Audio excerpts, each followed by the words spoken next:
Hi everybody, welcome to another edition of Tinnitist TV. Today I'm chatting with the one and only Victor DeLorenzo. You probably know him as the drummer from the Violent Femmes, the band he formed more than 40 years ago with singer-guitarist Gordon Gano and bassist Brian Ritchie.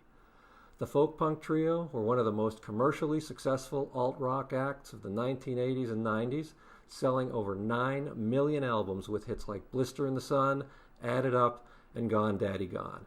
Now, DeLorenzo has gone from that pioneering trio to the new indie supergroup Night Crickets, which co-stars legendary bassist David J. of Bauhaus and Love and Rockets, along with singer-songwriter Darwin Meiners. They just released their debut album, A Free Society, a poetic and cinematic work that was recorded long distance between California, Wisconsin, and England, and which features DeLorenzo's tastefully understated grooves and stylishly textured percussion throughout.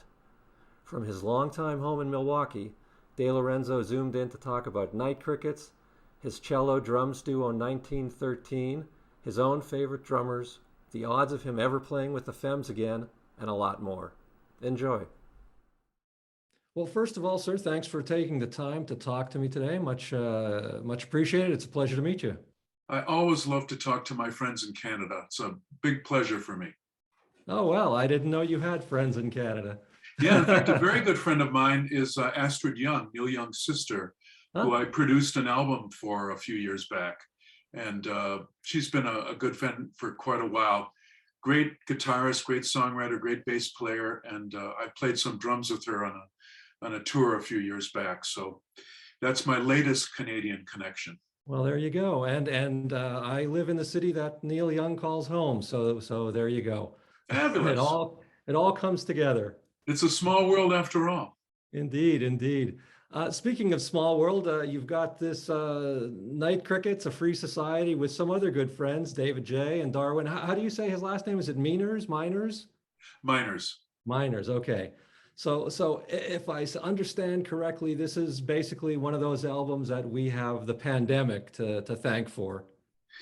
Well, yes, in a way of sorts, I guess, but I think it was something that was going to come about sooner or later anyway, because Darwin, sometimes I call him Darren. Let's see, Darwin and I go back to 2013 when Violent Femmes were doing 4 shows. We had gotten back together, and 2 of those shows took place at Coachella in California. So Darwin was backstage at that show. I got to meet him, we got to talking, and we developed this friendship then over the course of the next year. And about a year ago, this past holiday season, he got in touch with me and he said, "Hey, Victor, I was just curious, if I would give you some money, would you create some drum tracks for me that I could write some music to?" And I said, "That sounds like a wonderful idea, but let me take the idea one step further. How about I create some drum tracks for you and also give you some drum tracks that I have sitting in my studio. That I've had a studio here in Milwaukee for about 30 years. So over that amount of time, I've created a lot of wild drum tracks just because I wanted to play drums." So I figured I'd go through some of those, create some new ones. And then I added the caveat that, how about if you ask David if he would be interested in maybe joining in? So he talked to David, and David was enthused about the idea, and thus the initial idea of the Night Crickets were born. So nobody's arm needed to be twisted. No, it was all kismet, because it was a kind of a thing where I would send a drum track, David would contribute something, then Darwin would put something to it, then he'd send it back to me, I'd add some more. And this went back and forth a number of different times until the 3 of us decided that we had everything that we needed and we could mix the particular piece of music that we were talking on. Right. So it was really fun working in that kind of format, because I had done some of that before, but not with the idea of creating either an EP or an album. Because at first we were looking at just a 6-song EP, but then we found that we were just having so much fun writing and recording together that it blossomed into this 13-song album, which is what's going to be released on the the 21st of January via Omnivore Recordings. Right. So did all the songs start with your drum tracks, or did some of them start with some of the other guys? One of the tracks called Candlestick Park started with Darwin playing guitar and singing to a click. And then I added drums to that, and then David put some bass, and then we filled it out with other instrumentation. There's a friend of Darwin that plays some mellotron on there. And then also my partner in a duet that I have here in Milwaukee called 1913, Janet Schiff, is a cellist and also a multi-instrumentalist. And she played the cello solo on that particular piece. There was another piece, I think, that started with something that David had sent. And then we started adding to that. But yes, the majority of the material was started just from raw drum tracks. That seems kind of unusual. I mean, most times the drums are sort of, added to the song that already exists. Had you ever worked that way before, as sort of being the instigator of these things? Yeah, a couple times I've worked with some different musicians here in Milwaukee that were interested in seeing what I had to offer, and then they built songs around what I would send them. But as far as doing a full-fledged project like this was the first time that it was really carried to that kind of fruition. So your name should be higher up in the mix here. This should be Victor DeLorenzo and Night Crickets, shouldn't it? No, we don't want to get into that. We're very happy being a trio. We're a happy group of insects. Sure. Now, was there a lot of changing going on? Like, I mean, if you would send him, let's say, a track, would it almost always evolve into a fully fledged song, or were there ones that came back where he went, well, you know what, I like this part of it, but can we add something, or can we change this? Well, we had opinions about it, certainly, but at the same time, it was almost like, from my point of view, and I've mentioned this before, I felt as though I was a kid on Christmas morning and I was waiting to open the package. So when I would get a new piece of email with new music in it, I was just so excited to open it and see what was going to be there. And I think because of the personalities and the way we think about music, the three of us, we really didn't have any disagreements to speak of at all. There was one song in particular. Oh, what was the song? And oh boy, I'll have to think about it. It'll come to me. But there was one song in particular that I had added some background vocals that David suggested that maybe they weren't appropriate and we should leave some more space where those vocals were. And after we discussed it, I agreed with him, and the vocals disappeared. So we were just lucky that there wasn't really that much negative discussion involved with the building of any of these pieces. Right. Now, I know obviously you guys had all worked together before in one shape or another. What is it is that part of the reason, I guess, that this worked so well, is that you already kind of know how the other one works and you fit together and you get along? I mean, because personality is honestly half of it, right? Sure, of course. Yeah. We never had any difficulties, and I think it just comes down to the kind of personalities that we are, and also our understanding of what we want to get out of music, especially when we're collaborating with other people. Now, my whole background as a collaborative person started from my work in theater. So I was always in that whole mindset of, you really have to respect the actors that are on stage with you, the producer, the director, the lighting person, someone who's doing sound design.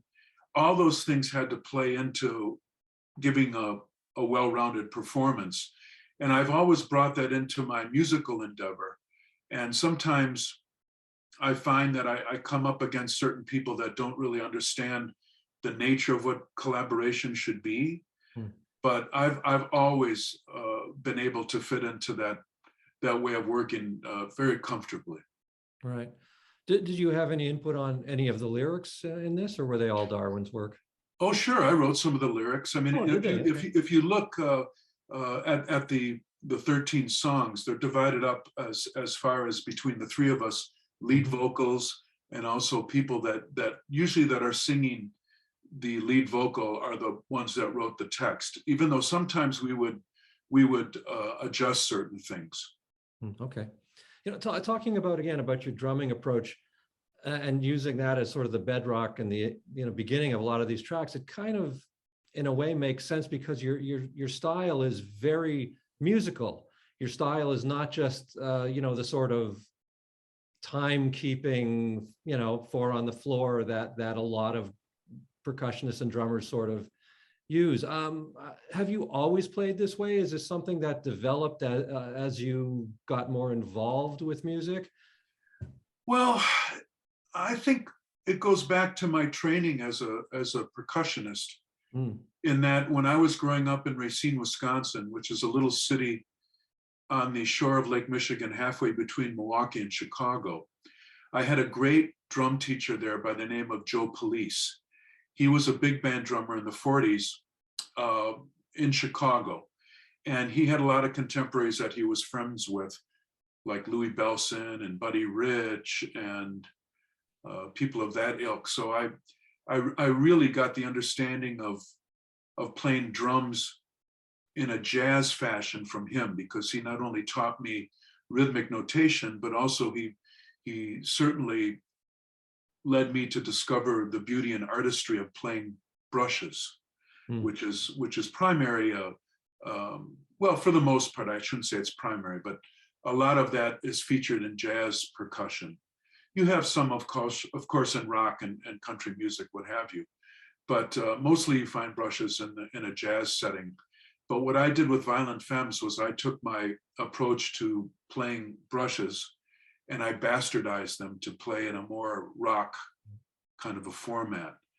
But I always felt that the drums, especially in a jazz realm, were there to, of course, supply time, but also you could really interpret what was happening in the music in a much more readily approach, because you're not just looking at it as a timekeeper. You're called upon to improvise and to also, well, I guess, answer questions that are being posed to you by other musicians in a drum kind of a response. Whereas a lot of times what I'm doing in rock music is supplying time, but I can interpret and respond to what is happening around me, but it's much more apparent in a jazz setting, I think.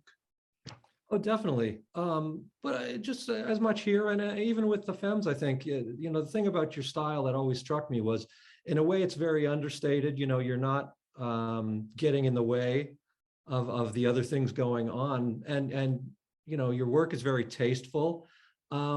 So it's really interesting because, again, you kind of go beyond the normal boundaries of what a lot of drummers do, and yet in a completely unobtrusive way, which is very difficult, I think. So I mean, I don't know if I have a question there for you, but it's a compliment to your style. One thing I would say about it, Daryl, is that because a lot of the times in the context of Violent Femmes, I'm playing a very stripped down drum system. Sure. Sometimes I'm playing just a snare drum with brushes. Other times it's a snare drum with a floor tom and one cymbal. So I didn't have a full complement of a drum set. And in that way, maybe because I chose to work with such a small system, I couldn't really get in my way of myself, because right. There wasn't tom-toms and tons of cymbals and double bass drums and what have you. It was a very economical, very stripped down setup. And that not only made me unique in my playing with Violent Femmes, but also it gave me less to work with, which gave me more to think about, if that makes sense. It does. And also, I mean, you're not the first person who sort of raised the notion of, if you build the box, that you exist in a way, it's kind of freeing, So, I mean, I can hear that in what you're doing. Do you still play regularly every day? I mean, I can see you've got a kit beside you there. I do. I've been working on some new techniques, new hand techniques lately. But my current live situation is what I mentioned before. I have a duo with Janet Schiff. She plays cello and also utilizes a looping pedal. And then I play sometimes I play a full drum set with her, but mostly I play what I played with the Femmes a lot, just a snare drum, a floor tom, and a cymbal. So I play quite a bit, but I'm also involved in other aspects, whether it be writing music, writing lyrics, or I play other instruments too. So I play guitar and keyboards and bass and that. So I'm not restricted to just trying to interpret my music through the drum form.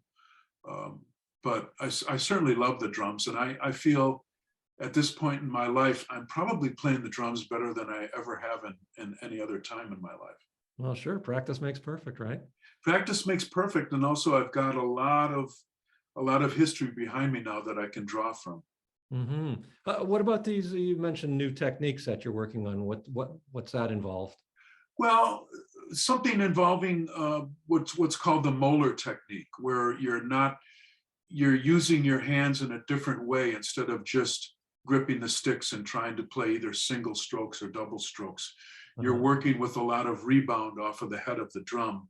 So sometimes you're able to get more than one stroke out of one hit. So that's a very interesting approach, especially as you get older and you start to feel certain problems in your hands.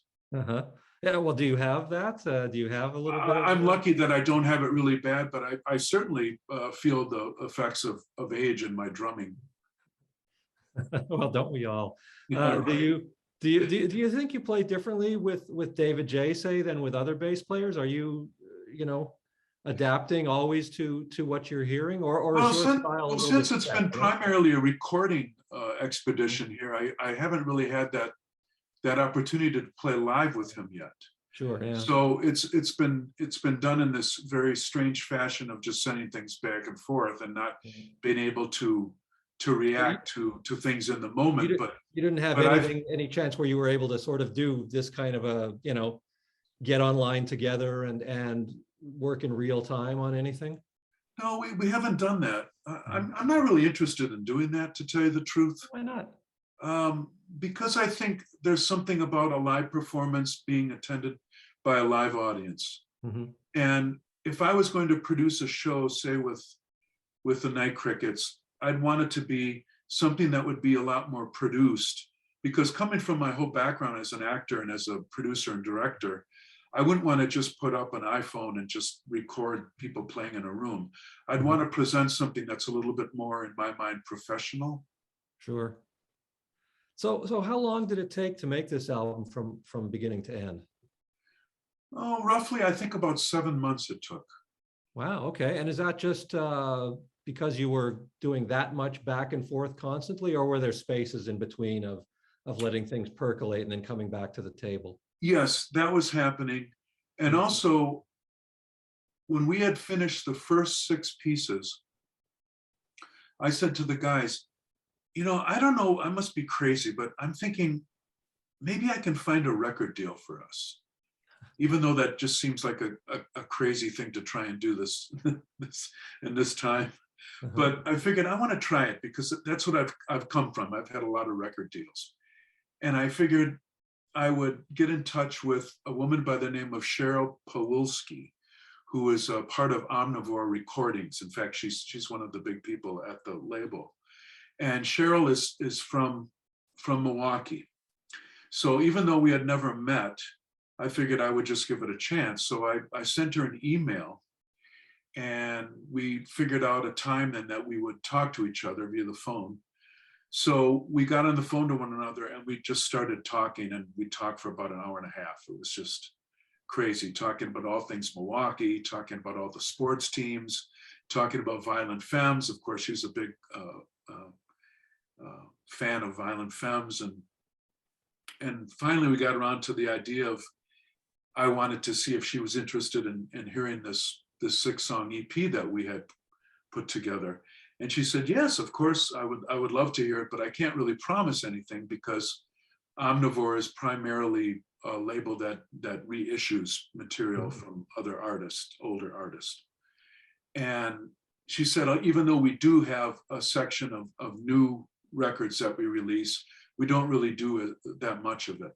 So I said, well, I understand, but I would still, even if you're not interested, I would love to hear your comments about the record, or the EP it was at that time. So I sent it to her on a Monday. She got back to me on a Wednesday after and offered a deal immediately. Right. So that had never happened to me before, dealing with records companies, that there would be that fast of a turnaround. So she played the record for her staff. Everybody really liked it, and they thought they could get behind this 6-song EP. But in the meantime, David and Darwin and I were still thirsty to just keep creating new material. So that's exactly what we did. And finally, it got to the point where I had to call Cheryl, and I said, listen, I think this is going to turn into a regular full-length album. Is that okay? Is that something you'd be interested in? And she goes, well, let's see what you come up with. Mm-hmm. So we created then another 7 tracks and created this 13-song full-length album.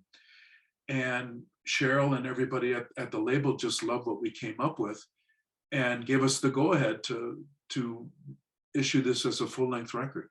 Well, that's a great problem to have, too many songs. Yeah, wonderful. And I mean, we're already talking about writing new ones, so I don't know. I was going to ask if that's continued on, you know? Yeah, it's turned into this perversion or this addiction. I don't know what it is.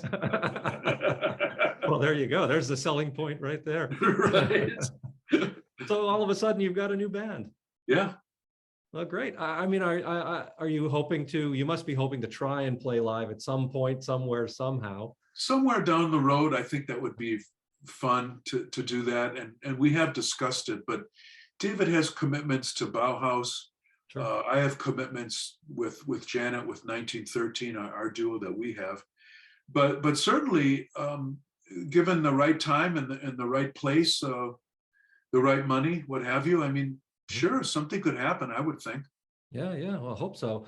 The other thing I wanted to ask you about your drumming and your sound, that just I remembered, was I love the production on your drums on these tracks. You get these wonderful real sounds out of your drums. You know, they don't have that studio kit, you know, muffled or overblown sound. They've got a really great room echo, and you can hear the texture almost of the skins. What are you doing to get that? Well, I've been a recording engineer and a producer since, well, practically speaking, about 9 years old, to tell you the truth. And I've had my studio here in Milwaukee for over 35 years. Mm-hmm. And for a long time, I ran it as a commercial facility where I did a lot of engineering and production work. But within the past, close to 10 years now, it's just been my private studio. Mm-hmm. So I do a lot of my own drum recording, and I record other instruments as well. The recordings that I've done with Janet under the name 1913, we have 4 albums out, and I recorded and produced all of those here at my studio, right, which is called the Past Office, by the way.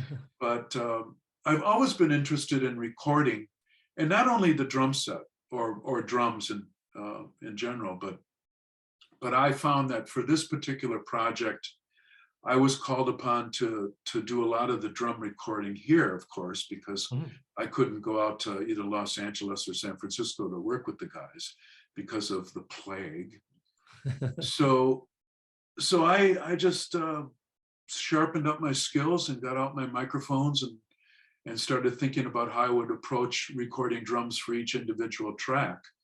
One of the things that I think lends a sense of realism to my playing on this particular record is that in recording by myself, I set upon the criterion that I would have to record each drum track in a full performance.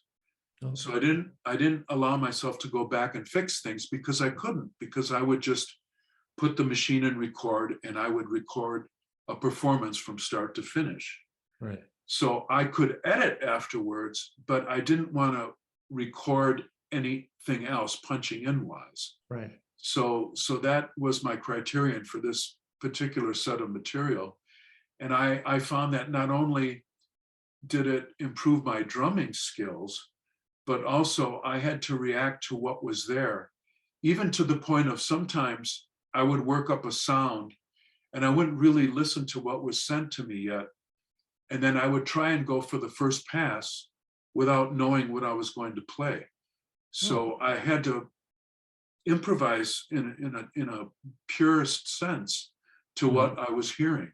And some of those tracks were successful, and I kept them. They were first passes at the drum tracks. So those are some of the songs on the album we're hearing Yes. first takes. Wow, that's Yes. great. Do you have like an extensive collection of 15 different snare drums and 100 different cymbals that you're always pulling out and moving around depending on what the song calls for or what you're hearing in your head? Or do you just tend to use the same small kit over and over? Well, having a recording studio for so long, I've acquired a lot of different drum bits for my arsenal. And I have probably about 20 different snare drums, 4 complete drum sets, a family of maybe 20 different cymbals. I've got congas, I've got some mallet percussion. I have an old cocktail drum from the 50s, which I really love. It's an old Gretsch cocktail drum. Well, it's a drum that you play standing up. Oh, yeah. It's almost like a floor tom, but right. Elongated, right. Right, and it's got the cymbal attached to the side. Yes, and a little snare drum. Yeah, and then you have a beater on the bottom that goes out. Right. Right. I remember those. Yeah. So I have a like from circa 1954. It's a white marine pearl Gretsch. Wow. Which is absolutely beautiful. I love it. I've got a collection, but I wouldn't say I'm hog wild with the amount of drums. I mean, some people have full warehouses full of drums. Yeah. So does the gear inspire songs? Like if you pull out the concert or the cocktail drum, I mean, if you sit on that for 5 minutes, are you going to then go, oh, here's something and let's set up the mics and record? Or does it work the other way around where you hear something and go, you know what, cocktail drum? You know what, it works in both ways. For this particular record, I would set up drum sets that I thought would have a pretty good rounded rock drum sound. And I would either figure out if I was going to mic it with one microphone or if I was going to use multiple microphones. Right. So that was always a choice that I would make once I started working with the particular song that I was sent, or if I was practicing on a particular set of drums and I liked the sound, then I figured, well, maybe I'll use this for this particular song. And there weren't too many exotic song approaches that I had to really build a sound per se. Right. A lot of times there was one song called The Garden of Allah, which started out just on a brushed drum track. That was a snare drum. I think it was an old, a Gretsch, an old Gretsch snare, probably the one I used on the first Violent Femmes album. So I just played to a time reference and laid down a track of maybe about 3 minutes of just brush snare drum. And I would accent wherever I felt like I should accent. Right. But usually I was just keeping the swirl going. Right. And that was then sent to David, and I said, this might be a nice track to write something with acoustic guitar. And that's exactly what he did. And he came up with that song, Garden of Allah. Oh, perfect. Who are some of your favorite drummers? Oh, I know it's a long list, I'm sure. Well, it's a long list, but I do have a particular drum mentor and a fave, and that would be Tony Williams. Oh. Tony Williams was always my biggest drum influence, even though I like people like Ed Blackwell, Don Moyer from the Art Ensemble, Billy Higgins, a lot of jazz people. In the drum world of rock drumming, I'd have to say people like Ginger Baker, Ringo Starr, Charlie Watts. I mean, a lot of the usual people, but sure. but I really do love Tony Williams and his. What era of Tony style. Williams would you? What period of Tony Williams' career? Well, all the work he did with Miles Davis, and then all his solo material, in particular the Ego record, I really like that Tony did. Right. I'd have to say my favorite is Four and More, the Miles live album. Yeah. Those solos, they just made me want to just put down the sticks and never touch drums again. You know? Oh, see, they inspired me to want to play more drums. Yeah. But I know that's a feeling that a lot of people have, especially when they hear his drumming. Yeah. But I was always inspired by it because there was a certain darkness to his playing. I don't know really how to understand it myself, of how to explain it, but I always felt that it was something in a lot of times that was taking place in some sweaty dark basement in Boston somewhere. Mm-hmm. He was working on his drumming style, but his work with Lifetime, Tony Williams' Lifetime, mm-hmm. and consequently then the more traditional jazz stuff like VSOP, and then working with I guess he had that one trio with John McLaughlin and Jocko called the Trio of Doom, I think it was called. Okay, I don't know that was some interesting drumming, but I bet. But the Lifetime period and that record in particular, Ego, I was really influenced by that. Yeah, well, you can't go wrong with Tony Williams ever. Or Elvin Jones, I mean, for that matter. Oh yeah, or Philly Joe, or I mean, again, the list goes on, right? Yeah. Sure. So a lot of people obviously would love to see some sort of a Violent Femmes reunion, like to see you back in. Is there any realistic chance from your perspective of that happening? Well, the last time we played together was in 2013. We did 4 shows together. And at the end of that go round, I felt as though I had a much better time doing things on my own, mm-hmm. with the different groups of people that I was playing with. I was hoping that maybe something could continue on with the Femmes, but after that meeting with the 2 other guys again, I figured it was probably in my best interest, musically speaking, and also mental health speaking, that I probably just maybe delegate that just to a happy memory from the past. And is it but at the same time, if something was presented to me, right, I would certainly consider it, but I'm not waiting around for anything. Sure. No, obviously not. Obviously not. Yeah. You mentioned happy memories, though. Is that the way you think of it? Like the sort of way it ended hasn't tainted the rest of the experience for you? Well, the further away you get from the turmoil, mm-hmm. the memories become sweeter, and right. You remember the wonderful things about the relationships between the people and also the musical endeavor that we were part of. I'm very proud of Violent Femmes and everything we did. I love those records that we made together. But at the same time, I look at it as part of my growing up. And I'm at the point now where I'm so much more enthusiastic about what I'm doing now that I'd almost look as going into Violent Femmes again as really going back into something that I've left behind at this point in my life. Yeah, well, fair enough. So aside from Night Crickets and 1913, are there some other projects coming up that we should know about? There's some writing projects that I'm thinking about taking on.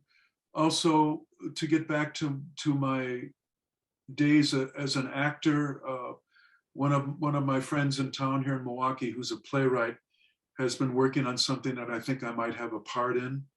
So I'm looking forward to getting back into that world. Beyond that, Night Crickets and 1913, I don't really have any other musical things that are going on right now, even though there are some ideas afoot, but I don't really have anything concrete to talk about at this time. Well, sounds like your plate's pretty full anyway. I'm enjoying myself. Well, great. Listen, thanks so much for your time today. Really appreciate it. Well, Daryl, it's been a blast, and hopefully people will respond to this interview, and maybe we get to talk again sometime in the future. I look forward to it. Thanks.